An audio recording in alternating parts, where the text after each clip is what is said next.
Welcome back, episode 9. This is peak week of training for ultramarathon coming up. So, got a lot of running this video. We're gonna make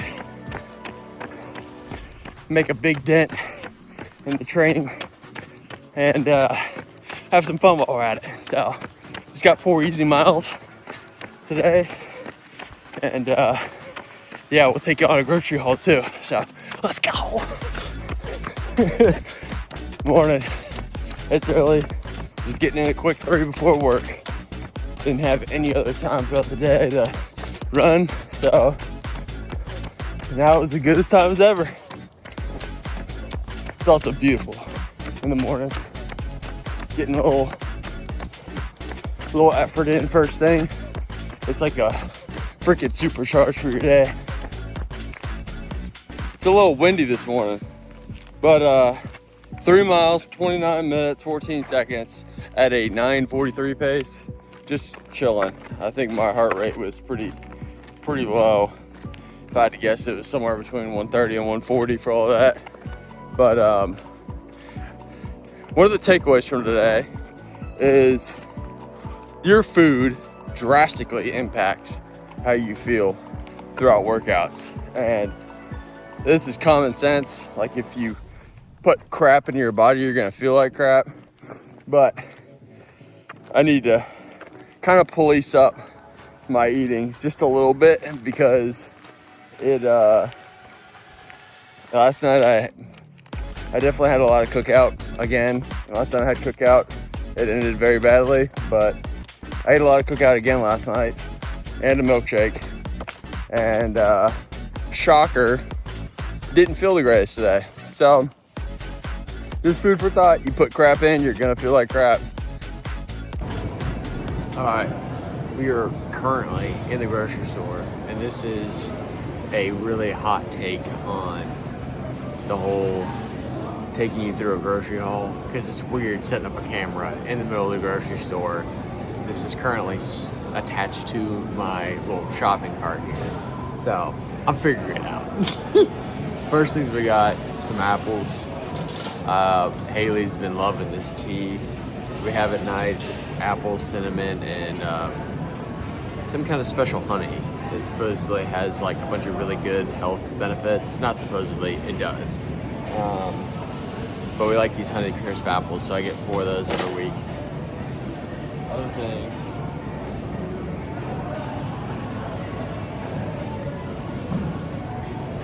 also up on the list is potatoes. I just get 3 every week. Just the standard big boys. Very good Idaho potatoes.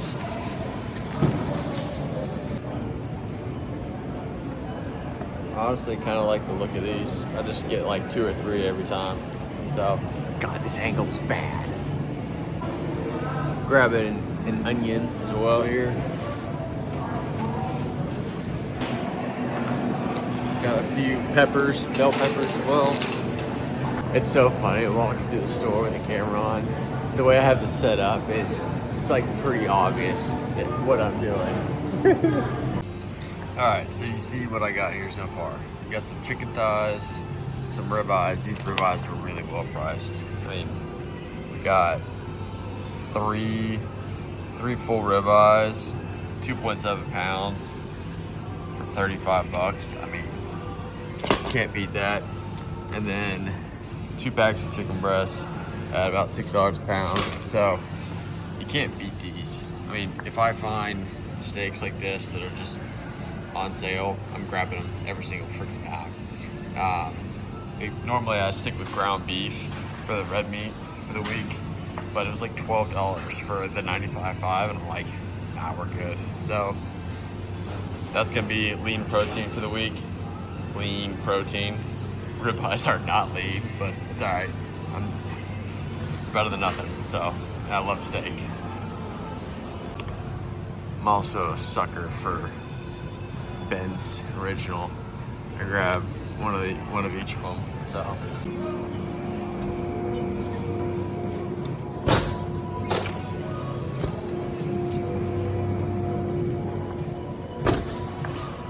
freaking money. All right, that was a really short, really brief grocery haul. Super weird recording in there for now. When I do this next time, definitely bring the wife along, and we're gonna record together. I think it'll be a more thorough experience. But the bottom line of what I was trying to get at is stay on the outside of the grocery store, avoid going in the middle for things like this. I'm a sucker for these.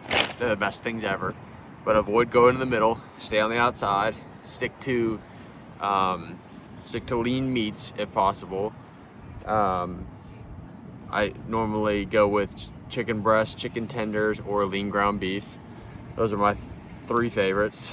And then and try to just create some variety. Like I got some apples, bell peppers, bananas, blueberries, yogurts, things that are high in protein and also that are fresh foods. That's really the essence of what I was trying to go for. So I have a few different staple dishes that I go to every week.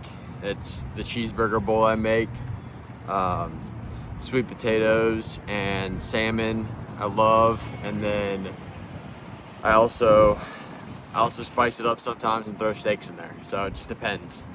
But yeah, the whole purpose of me showing the grocery haul is just to remind y'all that it's important to stick to whole foods. Stay around on the outside of the grocery store, avoid going in the middle at all costs, and and stick to lean meats if possible. That was the porta potty I took advantage of the other day. I have a special relationship with those things. We got 6 miles tonight. I took Nash on a little 1 mile loop. It's freaking beautiful weather. So I did a little, like a run walk with Nash, and jog walk, I guess. And so now I'm gonna get 5 more, 6 total. All right, 6 miles down, a little over an hour, around a 10:40 pace.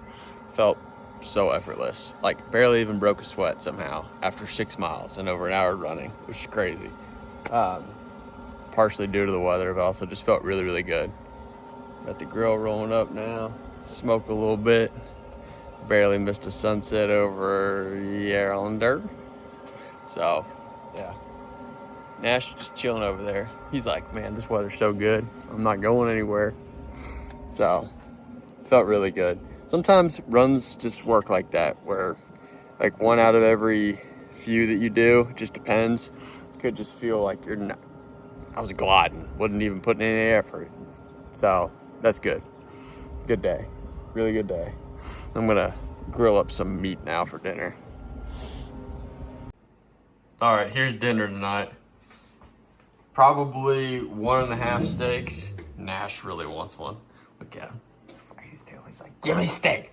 And then did some sweet potatoes. Oh yeah, catch that. And then meal prepping for tomorrow. Some overnight oats here. And then with most dinners, I've been taking this, and I really like it. It's just a little bit of zinc, magnesium, iron, and vitamin D. So I'm really taking it just for the zinc and magnesium. Both of those are like super important. Nash! Okay, I give you some steak. But yeah, this is really important, zinc and magnesium. So, look at those. Those look freaking amazing. Sponsored by the Traeger. All right, guys, just got done with 7 miles. Right under an hour at about an 8:30 pace. Heart rate was about 150, 155 the whole time. It's literally 75 degrees outside right now. You can't make this kind of weather up, but I'm feeling super good, and my body just feels perfect right now, and I'm really thankful for it. Really thankful for it, because I know what it feels like to feel like crap. So my stomach still feels a little off sometimes, but that's all right. That's just part of it. I'm still trying to figure that out, what foods sit best with me. But anyways, I wanted to go through the 3 different levers of endurance training. And I don't remember where I learned this from, but I learned it a long time ago. It was like 2 or 3 years ago. And essentially, you have frequency, intensity, and volume. And the key thought that I have behind it is that when you're prepping for a race, you should always adjust only 2 of those 3 levers at a time. So essentially, if like let's say you're prepping and you're near peak week, like I'm at right now, I'm on my peak week of training for this race. I have increased the volume and I have increased the frequency. So the amount of total miles I'm running every week is going up, and the amount of times that I'm running per week is also going up. But the other lever, intensity, has stayed the exact same. It's actually gone down over the last couple weeks. And that just means that I'm running more miles, but I'm doing most of those workouts at a lower speed, a lower effort. And so it's really helpful to think about this whenever you're prepping for any kind of race, but especially when the miles get more, because if you adjust all 3 at the same time, if you make your workouts longer, you also simultaneously make them harder, and you're doing them more frequently, you're just going to skyrocket your chance for injury. So the wise long-term game plan is to think about those 3 levers all the time: frequency, intensity, and volume. All 3 of those things are good to monitor. I'm not saying like take a close look at them all the time, but you definitely need to be thinking about them. So if you're on a peak week, maximum volume, lower the intensity, keep the frequency high too. And then once you go down to your taper weeks, you need to keep the intensity up a little bit and lower down the volume. So those 3 levers of marathon training or endurance training have been really helpful for me. It's just a simple way of thinking about the programming, because at the end of the day, like, you can get all scientific with this stuff, but it really is simple. So hope that helped. On to the next run. All right, guys, last run of this video. We're just getting in a quick 5. Probably gonna do some of these miles out on the farmland out here to just get a little bit of trail type miles in. I'll do more trail work next week and the week after as well, but yeah, just a quick 5.